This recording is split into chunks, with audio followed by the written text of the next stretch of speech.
Assalamualaikum warahmatullahi wabarakatuh. Selamat menyaksikan para pemirsa. Hari ini podcast Kementerian Agama Kabupaten Tegal menghadirkan langsung Bapak Kepala Kantor, yaitu Bapak Ahmad Farhan SAG MHI. Nah, ini gelarnya linear ini. Bahwa untuk hari ini podcast insya Allah akan membahas masalah kepesantrenan, Pak. Siapa gitu? Siap. Ya, pesantren dan moderasi beragama, juga beberapa pendidikan keagamaan seperti TPQ, Mardin dan sebagainya. Yang sudah saya pemirsa, insya Allah nanti akan kita mulai dengan satu hal yang kata kuncinya adalah moderasi dan isu-isu aktual tentang pemberdayaan pesantren dan masalah-masalah krusial yang juga dihadapi pesantren dan pendidikan keagamaan. Langsung Pak Kepala, untuk saya kira kita berbicara umum dulu Pak. Oke. Nah, untuk yang sebetulnya moderasi beragama di Kabupaten Tegal itu secara umum seperti apa? Kondisinya kira-kira seperti itu. Kira-kira itu dulu lah, saya kira, sehingga kita nanti punya banyak hal yang bisa diperbincangkan. Kondisi itu bisa kita lihat sejak sejarahnya sampai hari ini, di mana moderasi beragama sesungguhnya sudah ada dan sudah dikerjakan, sudah dijadikan kebiasaan masyarakat atau umat beragama di Kabupaten Tegal. Dari sejarah bagaimana seorang Jawa beragrabria dengan etnis Chinese, bisa sampai lihat di sana. Selawi itu hampir punya catatan, mungkin secara nasional, keakraban etnis-etnis yang ada, apalagi Arab dengan Jawa, Arab dengan Cina di Selawi itu sudah biasa, sama-sama berjualan di kampung Arab sampai ada itu di pecinan, cuman nggak disebut pecinan, tapi keakraban mereka bisa terlihat di sejarah Selawi sampai hari ini. Dalam konteks agama itu mereka punya keyakinan berbeda kira-kira? Iya, punya keyakinan berbeda. Ada yang Konghucu, ada yang mungkin aliran kepercayaan Tao, terus yang Arab, Jawa, Muslim, ataupun yang Kristen maupun Katolik ada di sana. Jadi keakraban itu sudah ada. Yang demikian itu sudah praktek-praktek moderasi sejak zaman dulu. Hanya saja kemudian semacam digugat bahwa moderasi agama harus dihembuskan lagi atau disuarakan lagi lebih kencang. Karena menurut kami, menurut saya, moderasi beragama itu ya bagaimana menarasikan praktek keagamaan yang selama ini kita sudah lakukan. Menarasikan saja. Nah, terus ini Pak, untuk itu kan antar umat beragama kira-kira seperti itu. Nah, kalau inter umat beragama, kita kan juga punya problem. Ya, misalkan di Kristen juga mesti ada aliran-aliran yang ada ya. Tapi kan itu kita tidak begitu tahu lah. Kita bicara tentang Islam. Untuk moderasi beragama inter umat Islam itu sendiri atau ukhuwah Islamiyah yang disebut dengan ukhuwah Islam itu. Karena apakah sudah terjadi ucapan Kiai Ahmad Sodiq itu bahwa kita ber-NU tanpa membenci Muhammadiyah? Gitu kira-kira. Kalau di wilayah sini sudah belum gitu tuh. Ya, jangan hanya Islam saja. Menurut saya pertanyaan yang pertama itu yang saya lebih tertarik untuk menjawab, karena jangan dikira di luar Islam juga tidak terjadi perpecahan. Yang sampean katakan itu benar. Yang terakhir itu pengurusan di Kelenteng Selawi aja ya sama dengan organisasi yang lain. Ada apa namanya istilahnya dinamika berorganisasi ada. Kalau memang fokusnya ke NU Muhammadiyah ini barangkali garapan. Garapan ada di masalahnya di mana? Ya di komunikasi saja. Dan kehadiran kami ke sini kira-kira membuka keran komunikasi selebar-lebarnya bahwa perbedaan yang ada, ikhtilafu ummati rahmatun, ini kadang-kadang masih belum diyakini sebagai apa? Rahmat. Jargon dari Rasul. Teks suci ini hanya dianggap ya rahmat sebagai rahmat untuk kelompoknya. Padahal menurut kami tafsiran itu perlu rekontekstualisasi kira-kira seperti itu. Ketika saya yang NU ini sejak dulu, sejak mungkin belum lahir saya sudah ditakdirkan NU. Ketika saya sholat berjamaah di masjid yang kebetulan saya lagi musafir dan Muhammadiyah, ternyata masjid itu imam. Tapi pernah Pak? Ya sering. Ya sering kalau jadi musafir ya. Jadi kalau ketika imamnya nggak kunut, ya sudah saya bilang alhamdulillah. Berarti biasa saya kunut, sekarang enggak. Gitu kan, gitu. Karena memang kunut itu kan ikhtilaf ya tadi itu. Ya maksudnya itu kan bukan identitas kelompok sebetulnya, tapi pemahaman madhab yang kemudian itu mengerucut atau mengkristal menjadi identitas kelompok. Dan ini kan menjadi masalah sebetulnya. Ya karena mendudukkan masalah yang sesungguhnya bukan masalah, itu menjadi tren masyarakat.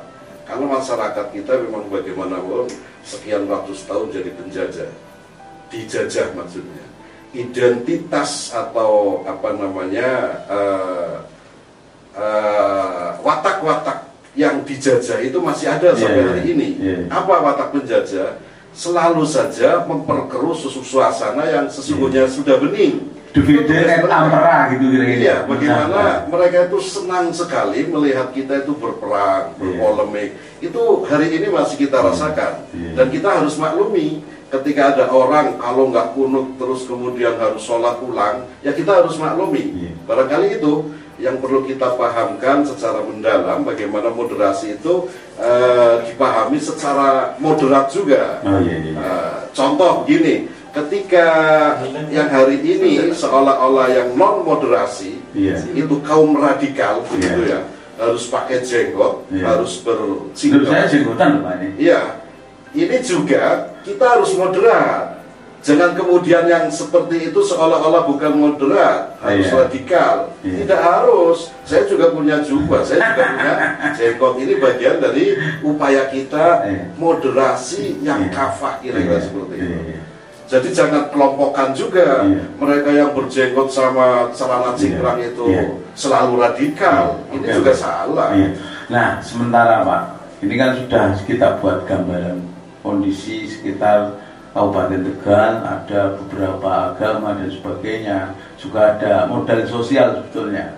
Ada modal sosial, ada kerukunan di situ, Arab, Cina dan sebagainya, dan juga ada ucapan-ucapan para masyayikh kita untuk mengeratkan ini. Hanya Kemenak melakukan apa kira-kira itu dengan kondisi ini? Satu, kita sudah punya modal sosial bahwa ada kerukunan di antara agama kita, dan kemudian friksi antara interumat beragama juga tidak begitu kentara kalau di sini. Friksinya tidak begitu besar. Memang era-era awal itu kan sudah. Nah, Kemenak melakukan apa untuk hal macam ini? Kira-kira apa? Yang menjadi prioritas tentu kerukunan umat beragama, intern maupun antar umat beragama. Iya, itu kan yang sudah kami lakukan. Beberapa bulan saya di sini sudah penyelenggaraan 6 tokoh agama saya kumpulkan dengan Forkompimda waktu itu. Acaranya di Vihara. Ini juga menurut saya mungkin dianggap sejarah baru. Iya, sejarah baru. Ternyata Vihara kita itu kelasnya kelas nasional. Bagaimana desainernya itu desainer nasional. Bikin patung yang kita nikmati, yang mungkin adanya di Thailand. Kita bisa selfie. Ternyata ada di Selawi. Dan itu satu hal yang saya yakin nggak seluruh masyarakat tahu. Saya sebagai umat Islam pun menikmati dengan berselfie di situ kan. Nah itu, makanya itu kan menjadi sesuatu yang harus saya bangkitkan di Kabupaten Tegal. Nanti pada saatnya kita berkunjung ke pura, ke apa namanya gereja dan seterusnya. Sementara potensi-potensi apa namanya pariwisata religi atau wisata religi itu kan nggak cuma Islam saja. Sementara kita yang berkembang di Kabupaten Tegal yang menikmati wisata religi di makom-makom masyayikh atau aulia Kabupaten Tegal hanya orang Islam. Saya tunjukkan juga kepada umat lain. Yang Hindu punya loh, ini punya pura, punya yang agama lain. Kelenteng kita juga keren, dikunjungi lah bagi agama masing-masing. Kira-kira itu juga upaya yang akan kita lakukan ke depan juga. Dan saya kira untuk internal umat beragama itu tidak perlu dibesarkan. Bahwa mereka sudah rukun dari ini, kira-kira begitu Pak ya? Nggak bisa dianggap begitu juga. Kita harus buka mata. Kita tinggal masalahnya di mana? Katakan NU sama Muhammadiyah itu masalahnya di mana coba? Maafi. Kan nggak ada maafi muskilah. Maafi muskilah. Bainahuma. Dan mereka sering ngomong. Iya. Tapi kalau memang kenyataannya memang masih belum bisa bersatu dalam arti yang menyatu utuh gitu ya. Memang kehendak kita yang NU kuatkan akidah NU-nya. Yang Muhammadiyah kuatkan akidah Muhammadiyahmu. Tapi ketika bersatu karena saling kuat, jangan dikira bahwa yang mau bersatu itu hanya orang-orang yang kuat akidahnya.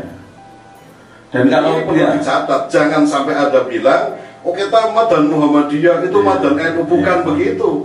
Yang berkata begitu saya pastikan akidahnya nggak kuat. Saya pede kok masuk gereja, saya pede masuk vihara, saya muslimnya tambah kuat.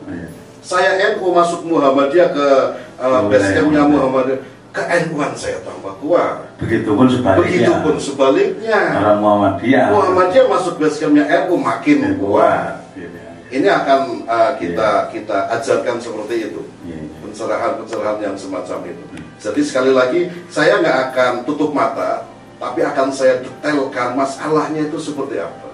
Sebagaimana contoh-contoh yang gampang, ketika saya meninggalkan Pak Kokab, tidak saya ajak ke sebuah acara, kemudian Pak Kokab terus melerap gitu ya bahasa Tegalnya. Terus jenengan berasumsi, ngambek, ini Pak Kepala mungkin nggak cocok sama saya. Apa tersinggung omongan saya yang kemarin ya? Kemudian saya nggak diajak. Ini kan asumsi-asumsi masalah yang kemudian dikembangkan. Belum tentu kebenarannya. Tabayun itu penting, menjadi tolak ukur atau kunci menurut saya. Pak Kepala, kenapa saya nggak diajak? Sampai boleh marah seketika itu, nggak masalah. Saya protes Pak, nggak adil Bapak itu. Oh begini Pak Kokab, bla bla bla bla. Kemudian, oh begitu, terima kasih Pak Kepala. Ternyata yang lebih baik saya nggak diajak. Nah gagasan itu Pak Kepala kan punya beberapa lembaga. Ada pesantren, ada diniyah, ada TPQ, ada madrasah, KBIH, kemudian majlis-majlis ta'lim. Gagasan itu bagaimana melakukan penetrasi sampai pada bentuk yang aplikatif kira-kira seperti itu. Contoh di pesantren, saya sudah ngobrol sama pengasuh. Pesantren itu identik dengan Nahdlatul Ulama, karena yang punya tapi Muhammadiyah juga ini itu makanya ketika Muhammadiyah punya pesantren, saya bilang sama yang pengelola pesantren NU, apa yang Anda dapat dari Muhammadiyah? Muhammadiyah sudah bisa bikin pesantren loh. Dan itu bikin rumah sakit. NU nggak bisa bikin rumah sakit. NU nggak bisa bikin perguruan tinggi sekeren Muhammadiyah. Mestinya ini satu momen yang tepat ketika pengelolaan perguruan tinggi, libatkanlah orang-orang Muhammadiyah yang ahli manajemen perguruan tinggi, yang ahli manajemen rumah sakit. Susah bos, memang ahlinya kita itu mencetak ulama. Sementara Muhammadiyah itu di bidang itu ahlinya NU. Makanya kalau mau mencetak ulama ya di NU, kira-kira seperti itu. Jadi lama-lama perbedaan itu semakin tidak kelihatan, hanya beda baju tapi tidak sampai nyerang akidah dalam tanda kutip, karena sesungguhnya tidak ada perbedaan akidah, hanya furu'iyah. Dan semangatnya berdua itu kan kebangsaan gitu kira-kira. Betul. Sama-sama membangun bagaimana anak bangsa ini terfasilitasi baik pendidikan, kesehatan dan sebagainya kan. Ujungnya di situ kan. Betul.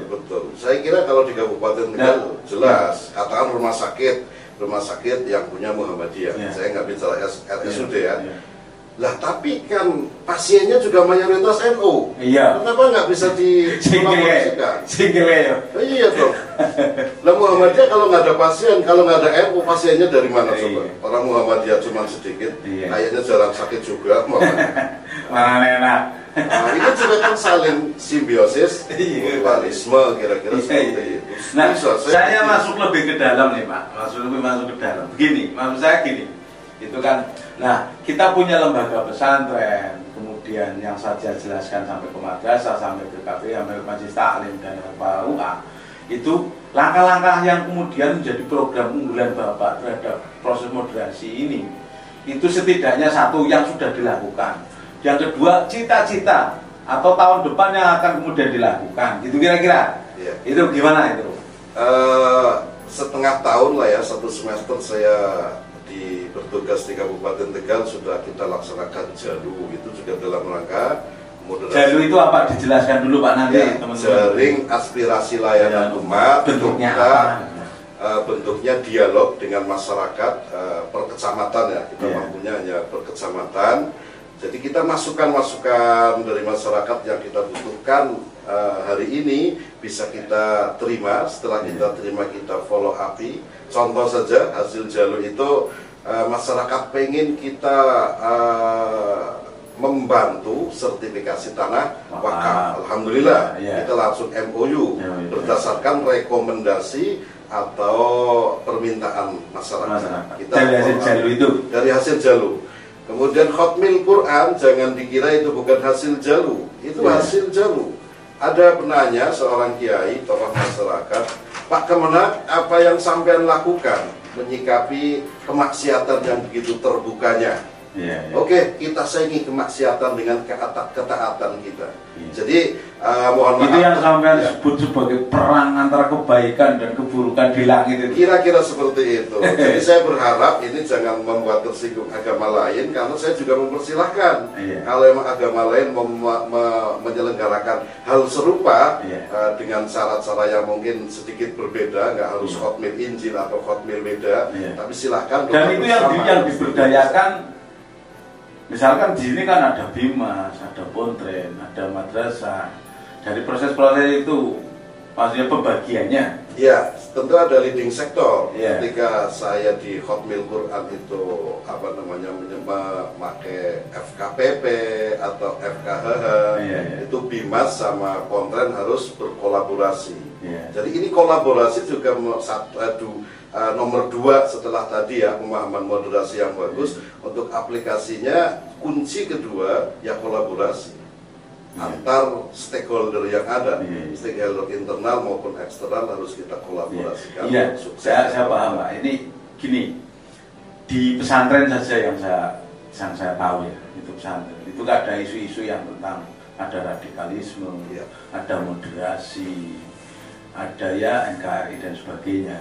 Langkah-langkah kolaboratif itu tentunya kan harus aplikatif, gitu. Langkah-langkah kolaboratif itu harus aplikatif. Artinya begini, bisa jadi Pontren atau pendidikan diniyah, seksi pendidikan diniyah dan pondok pesantren bisa menggandeng Bimas, Haji ataupun apa dalam konteks mengaplikasikan ini loh, ada sasaran anak-anak bangsa kita itu harus dibekali tentang moderasi, batas-batas radikalisme atau bukan batas radikalisme, tentang radikalisme dan sebagainya. Itu hampir punya gagasan apa kira-kira?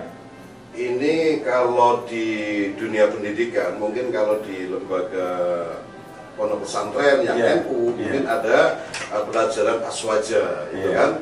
Di Muhammadiyah juga ada kemuhammadiyahan. Satu pelajaran wajib nanti ke depannya, saya berharap bisa berkolaborasi dengan seluruh lembaga pendidikan, pesantren maupun pendidikan yang lain, yaitu pelajaran moderasi beragama. Saya punya perangkat para penyuluh dan ustadz-ustadzah yang ada, baik penyuluh PNS maupun non PNS, ustadz-ustadzah yang ada di TPG maupun yang di madrasah diniyah itu akan saya internalisasi dulu kira-kira. Terus beliau itu menyebarkan apa itu bermoderasi beragama. Kira-kira akan kita mulai secepatnya lah. Jadi tahun depan sudah settle, kita sudah punya branding moderasi beragama di mana-mana. Kira-kira seperti itu. Oke, gini Pak, nih ini sudah ngomong penyuluh itu ada tupoksinya memang di pesantren dan tapi kalau di ini saya kurang paham. Ada tupoksinya. Maksud saya, kalau istilah Bapak itu penyuluh ini sniper. Jadi sebetulnya pasukan khusus yang nanti akan menyelesaikan segala persoalan dalam tanda petik dulu ya, Soalnya artinya sampai akan punya banyak informasi tentang itu. Nah, saya punya gagasan seperti ini. Bagaimana kalau kemudian penyuluh misalkan itu kita ini yang disebut dengan kolaboratif tadi, ya, penyuluh yang leading sektornya Bimas itu bisa menjadi pencerah di pondok-pondok pesantren tentang moderasi, tentang kekerasan, tentang ini. Itu kalau setuju Pak, nah, Bapak setuju ini biasanya. Tapi ya ini gambarannya seperti itu. Kalau ini gimana Pak? Bagaimana saya nggak setuju kalau saya bilang tadi kunci kedua di dalam moderasi di samping apa namanya internalisasi pemahaman dan sosialisasi tentang moderasi, kunci keduanya adalah kolaborasi. Kalau kolaborasi kasih PD Pontren dengan kasih Bimas wajib, itu karena apa? Stakeholder internal, seluruh seksi yang ada di kementerian kami, di Kementerian Agama ini, ya harus kolaboratif. Sudah otomatis tanpa harus sifatnya instruktif lagi. Saya instruksi hanya sekali, kolaborasi internal wajib sudah harus jalan. Karena apa? Kolaborasi eksternal, stakeholder eksternal saja sudah kita lakukan. Termasuk kolaborasi di bidang apa namanya penganggaran. Kenapa tidak? Gitu kan? Ketika PD Pontren hari ini tidak punya dana untuk menugaskan penyuluh-penyuluh itu, Bimas punya umpama ya kenapa nggak harus dikeluarin aja? Atau Penma dan seterusnya butuh tenaga penyuluh untuk menyebarkan atau menjadi narasumber penyuluh itu untuk moderasi beragama. Ya kalau penyuluh nggak ada dananya dari Bimas, bisa dari Penma atau Pak Is dan seterusnya. Kira-kira seperti ini. Bapak kan kemarin menyaksikan itu hari santri di TPQ di Dum Muslimat itu. Begitu genggam gempitanya mereka anak TPQ dan bernyanyi begitu keras itu. Nah, dalam benak saya kalau itu ada sebuah nyanyian yang kemudian mampu menginspirasi anak-anak kecil itu menjadi moderat posisinya, misalnya melalui lagu dan sebagainya, itu kan keren Pak. Itu keren nggak Pak menurut Bapak itu? Keren banget. Itu juga peran aktif dari seluruh TPQ yang ada. Kemarin saya jelaskan, saya terangkan lagi, ikhtilafu ummati rahmatun mesti diterapkan juga. Karena saya dengar-dengar, mudah-mudahan sih nggak benar gitu ya. Antar metode satu dengan metode lain kok kayaknya ada polemik gitu. Saya harap itu sudah harus berakhir. Kalau pakai fastabikul khairat saja gimana? Nah iya, makanya harus diganti. Fastabikul khairat menjadi diganti fastabikul khairat. Itu kan bahasa moderasi itu. Jadi bahasanya fastabikul khairat keren. Dan itu insya Allah akan mendapatkan pahala. Bahwa ketika yang kiroati terus tilawat, syifa, yang ikro, ya sudah punya pangsa pasar sendiri-sendiri. Tapi ada satu yang pengen saya ada satu dari itu ada satu karena itu taman dengan berarti kan anak-anak Pak. Nah saya pengen ada satu nyanyian, entah itu bentuknya seperti apa, tapi itu melekatkan mereka pada sifat moderat. Ketika mereka sudah besar, dia tahu, di luar sana itu ada Kristen, ada Hindu, ada Buddha, ada Konghucu dan sebagainya. Di dalam sini itu ada Muhammadiyah, sehingga anak itu sudah terbiasa dengan perbedaan-perbedaan itu, walaupun hanya dengan nyanyian. Jadi ini lagi dalam proses. Kemarin saya sudah pesan kepada ahlinya ya. Ahli pencipta lagu. Memang beliau itu ya memang pencipta lagu nasional. Sedang saya pesan kemarin baru di mulai dibuka contohnya seperti ini Pak. Kami masih belum cocok, jadi masih digarap lagi oleh para musisi-musisi Kabupaten Tegal. Saya pengennya nanti pada endingnya kita berkolaborasi dengan para seniman dan pelaku seni yang ada di Kabupaten Tegal untuk menggegap gempitakan moderasi beragama di Kabupaten Tegal lewat nyanyian, lewat tarian, lewat apapun itu nanti. Itu santrinya Pak, ustadznya saya tantang Bapak ini. Bapak mau nggak misalkan hadir di kecamatan A, Atau contohlah Kecamatan Keramat atau Selawi. Di situ sudah ada ustadz dan kemudian bicara bapak di situ, misalkan diniyah lah. Diniyah itu bapak berbicara tentang ini loh moderasi. Gitu. Walaupun sebetulnya moderasi itu bukan ini, tapi kan kalau semakin terus kita ingatkan, maka semakin baik, kira-kira seperti itu. Bapak berani nggak tahun depan begitu? Oh siap, insya Allah. Siap ya? Ya, saya sangat senang sekali malah kalau itu sudah difasilitasi dengan acara itu. Iya. Ya. Jadi santrinya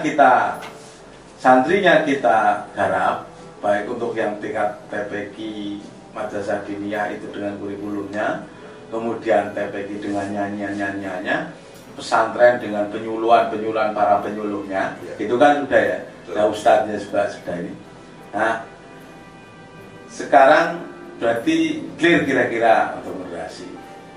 Bapak, Ibu pemirsa, tadi sudah saya beberapa rangkaian tentang moderasi beragama dan beberapa program yang sudah coba diimplementasikan oleh Kementerian Agama Kabupaten Tegal. Dan tahun depan insya Allah para asatidz baik diniyah maupun TPQ akan didatangi oleh Pak Kepala untuk berbicara tentang moderasi beragama dengan isu-isu yang kalau memang isunya ada yang lain ya mungkin ada, dan juga pencerahan-pencerahan yang lain. Oleh itu pemirsa, saya kira untuk sementara saya cukupkan. Terima kasih Pak Kepala. Siap, sudah memberikan beberapa hal, dan insya Allah kami juga di PD Ponten akan memfollow up bagaimana moderasi itu juga kami tangkap sebagai program Pak Kepala, dan insya Allah kami akan menangkap itu dari semua sektor yang saya bisa. Gitu. Terima kasih. Saya kira itu Bapak, para pemirsa, untuk hal-hal terkait dengan isu-isu yang lain nanti kita bicarakan lagi. Saya akhiri. Wassalamualaikum warahmatullahi wabarakatuh. Waalaikumsalam warahmatullahi wabarakatuh.